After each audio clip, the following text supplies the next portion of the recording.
Right, so let's go for the final graphics. I'm using the side of a lead, okay, a 2B pencil lead.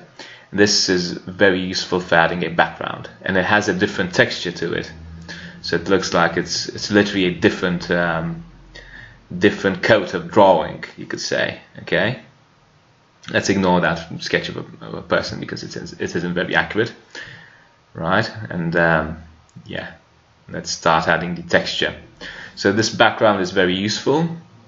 Okay, and we are adding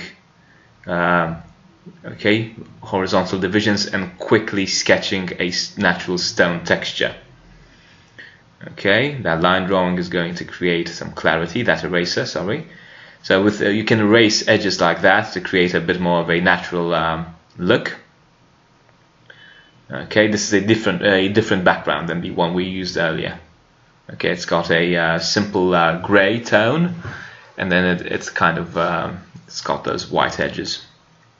Okay, so it's time to balance out our image.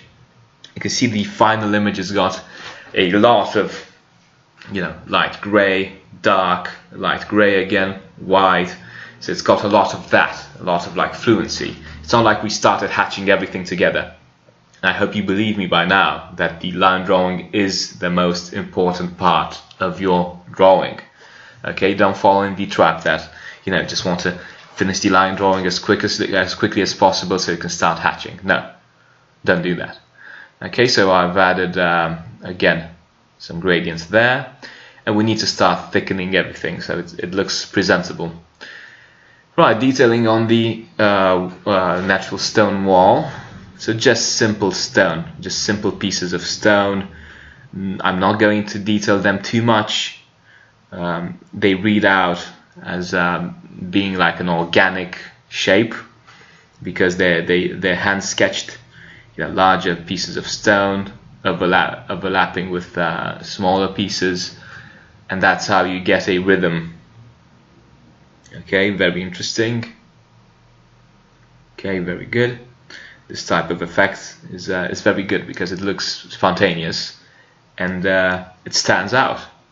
You know, we started off with a very rigid, you know, triangle line drawing, and then we are building and building on top of that to get different effects.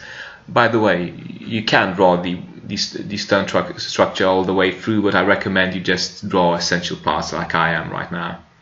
Okay, so just a bit there and a bit there to get that general feel. Okay, the general feel of like the wall being complete, because realistically you'll never have time to just finish everything.